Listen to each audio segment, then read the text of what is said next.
હૈયુંથી હૈયું દળાય તેટલી ભીડ માત્ર આ દ્રશ્યો માટે અહીં ઉમટી છે। કારણ છે કે આજે નેત્રોત્સવ વિધિમાં ભગવાનને આપણે જે પાટા બાંધવામાં આવ્યા છે, વર્ષમાં એકવાર આ દ્રશ્ય જોવા માટે અહીં દરેક ભક્ત છે મંદિરમાં આવતું હોય છે। આપ જે દ્રશ્યો જોઈ રહ્યા છો અમદાવાદના જગન્નાથ મંદિરના છે જે જમાલપુર વિસ્તારમાં આવેલું છે।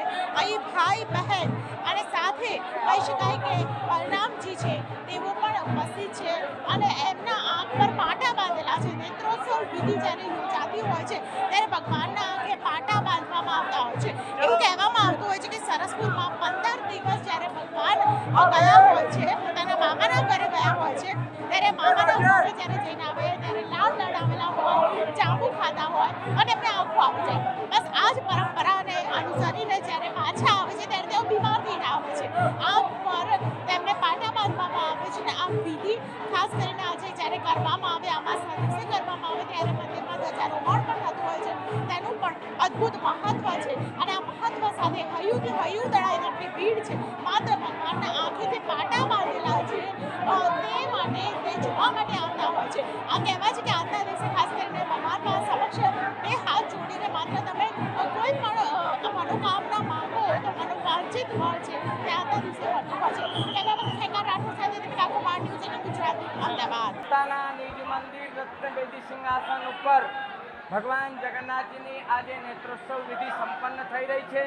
થોડીક વારમાં જ સંતો, મહંતો અને ભક્તોના મહાપ્રસાદનું મંદિર દ્વારા જે આયોજન કરવામાં આવ્યું છે, ખૂબ આનંદ અને ઉત્સાહ સાથે આજ ભગવાન જગન્નાથજીની નેત્રોત્સવ વિધિ સંપન્ન થઈ, ધ્વજારોહણ થયું। માનનીય રાજ્યના નાયબ મુખ્યમંત્રી શ્રી હર્ષભાઈ પણ પધાર્યા હતા અને મહાનુભાવોની ઉપસ્થિતિમાં આજ ભગવાનની નેત્રોત્સવ વિધિ સંપન્ન કરવામાં આવી છે। ભગવાન જગન્નાથની રથયાત્રાની લોકો રાહ જોઈ રહ્યા છે અને ભગવાન જગન્નાથની રથયાત્રાની આતુરતાથી રાહ જોતા લોકો છે તેઓ આજે પણ જ્યારે મંદિર આવશે ત્યારે ભગવાનના દર્શન થશે, પરંતુ ભગવાનના દર્શન માટે ખાસ કરીને તેમના આંખો પર જે પાટા બાંધેલા છે તે તેમને જોવા પડશે। આજે નેત્રોત્સવ વિધિ છે અને નેત્રોત્સવ વિધિની આપ જોઈ રહ્યા છો કે તમામ યજમાનો છે તે વિધિ કરી રહ્યા છે। ભગવાનની આજે નેત્રોત્સવ વિધિ થવા જઈ રહી છે અને ખાસ કરીને સૌથી મહત્વની વાત એ છે કે 15 દિવસ જ્યારે સરસપુર મામાના ઘરે ભગવાન જતા હોય છે ત્યારે આંખો આવી જતી હોય છે અને એટલે જ તેમના આંખો ઉપર પાટા બાંધવામાં આવે છે। એ પાટા બાંધવા બાદ ખાસ કરીને ભગવાન છે રથયાત્રાના દિવસે એટલે કે અષાઢી બીજના દિવસે આ પાટા છે તે ખોલવામાં આવતા હોય છે। નેત્રોત્સવ વિધિનું મહત્વ ખૂબ જ અનેરું છે। મારી સાથે મહારાજ છે, તેમની સાથે વાત કરીશું। મહારાજ, નેત્રોત્સવ વિધિ સૌ કોઈ જાણે છે કે આંખે પાટા બાંધવામાં આવે, 15 દિવસ ભગવાન ગયા હોય એટલે જાંબુ ખાય અને પછી એમને લાડ લડાવ્યા હોય, આંખો આવી જતી હોય છે, પરંતુ આ મહત્વ શું છે? આજના દિવસો અમાસના દિવસે થતી આ વિધિ છે તેનું વિશેષ મહત્વ શું? એનું વિશેષ મહત્વ એવું છે કે ભગવાન શ્રી જગન્નાથજી જ્યારે પૂનમના દિવસે પોતાના મોસાળ જ્યારે જતા હોય છે ત્યાં આગળ ખૂબ જ લાડ લડાવવામાં આવે છે। ત્યાં આગળ કેરી અને જાંબુના દરેક આરોપતા હોય છે। તે દરમિયાન તેમને એવું બી કહેવાય છે કે આંખ બી આવે છે અને તે બીમાર થાય છે। તે દરમિયાન જે 15 દિવસ તે મોસાળ રોકાય છે અને મોસાળથી જ્યારે પરત ફરે છે ત્યારે તેમને આંખો આવી હોય છે।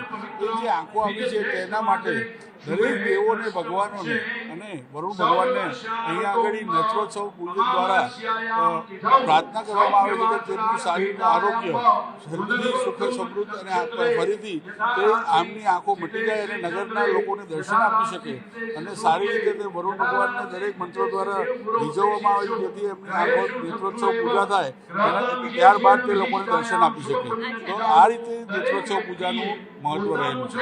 અત્યારે તો ભગવાનના આંખે પાટા બાંધવાની જે વિધિ ચાલી રહી છે, આ વિશેષ પૂજા શું થઈ રહી છે? ભગવાનને સવારે અહીંયા આગળ જ્યારે રત્નવેદી પર સ્થાપન કરવામાં આવે, પ્રતિષ્ઠા કરવામાં આવે છે ત્યારે ભગવાનને જ્યારે આંખો આવી ત્યારે અત્યારે અહીંયા આગળ વિધિ થઈ રહી છે જેની અંદર દરેક ભગવાનો ગણપતિ પૂજન, માતૃકા પૂજન, પછી ભગવાનનું સ્મરણ અને તેની સાથે સાથે ભગવાનને ઠંડક થાય અને તેના માટે ચંદનના લેપ સાથે તેમની આંખની અંદર તેમને પાટા બાંધવામાં આવે છે ચંદનના લેપ સાથે। ચંદનના લેપ સાથે તેમને આંખે પાટા બાંધવામાં આવે છે. એ પાટા જ્યારે રથયાત્રા જ્યારે થાય છે બીજના દિવસે ત્યારે ખોલવામાં આવે છે અને ત્યાં સુધીમાં ભગવાનને પાટા ખોલીને ભગવાન આ નેત્રોત્સવ વિધિ દ્વારા આંખો આવેલી જે છે તે મટી જાય છે અને એને દ્વારા લોકવાયકા પ્રમાણે બીજના દિવસે તેમને સવારે જ્યારે નગરચર્યાએ જવાનું છે ત્યારે આ પાટા ખોલવામાં આવતા હોય છે. અચ્છા, મહારાજ ખાસ કરીને જે પ્રકારે આપણે જોઈ રહ્યા છે અત્યારે વિધિ તો થઈ રહી છે, આ ભગવાનના આંખે પાટા બાંધેલા હોય છતાં બી તેમના દર્શન કરવા, તેનું શું મહત્વ છે? કારણ કે ભગવાન 15 દિવસ તેમના મોસાળ હોય છે, મંદિરની અંદર લોકો આવીને પોતાની દેવીદાર તેમની વ્યક્ત કરવી હોય છે પણ નથી કરી શકતા. તો આ 15 દિવસ પછી જ્યારે ભગવાન મોસાળથી આવે છે અને ભગવાનને ભલે આંખે પાટા હોય છે પણ તેમનું સ્મરણ કરવાથી આયુ, આરોગ્ય, ઐશ્વર્યની બધી વૃદ્ધિ લોકોને કરી આપે. તેના માટે લોકો આજે અમાસના દિવસે ભંડારો થતો હોય છે અને લોકોના માટે ભગવાન પાછા આવ્યા પછી લોકોના માટે ભંડારો કરે છે કે જે લોકો આવીને અહીંયા કેટલી ભગવાનનો પ્રસાદ લઈને જાય અને ભગવાનના દર્શન કરીને જાય. આંખોથી જોનારી તમામ તસવીરો કરતાં મનની જે આંખો છે તેનાથી હૃદયથી તેમની સાથે જોડાય છે. અને આજે ભગવાન માટે શું કંઈક કાલી રોટી દોડદારનો પ્રસાદ બી ભગવાનને આજે જ અર્પણ કરવામાં આવે છે આખા વર્ષમાં અમાસના દિવસે. બિલકુલ, સાધુ સંતોનો ભંડારો પણ આજના દિવસે કરવામાં આવે છે. 11 સાધુ સંતો છે તેમનો ભંડારો આજે કરવામાં આવશે. મહત્વની વાત એ છે કે ભગવાનના આંખ પર આજે પાટા છે પરંતુ આજે તમામ વ્યક્તિ છે તે દિલથી દિલ સુધી ભગવાનના હૃદય સુધી પોતાની વાત પહોંચી જાય તે રીતે હાથ જોડીને મનોવાંછિત ફળ મેળવવા માટે ખાસ કરીને આજના દિવસે આવતા હોય છે અને જમાલપુરમાં જગન્નાથ મંદિર જ્યાં બિરાજમાન છે તેના દર્શન કરીને ધન્યતા અનુભવતા હોય છે. 15 દિવસ ભગવાન ભલે સરસ બેઠા રહ્યા પરંતુ આજે આવી ગયા છે નિજ મંદિરમાં, જેના દર્શન કરવા માટે હયુંથી હયું દળાય તેટલી ભીડ આજે મંદિરમાં જોવા મળી રહી છે. કેમેરા પર્સન ખેંગાર રાઠોડ સાથે દીપિકા કુમાર, ન્યૂઝ 18 ગુજરાતી, અમદાવાદ.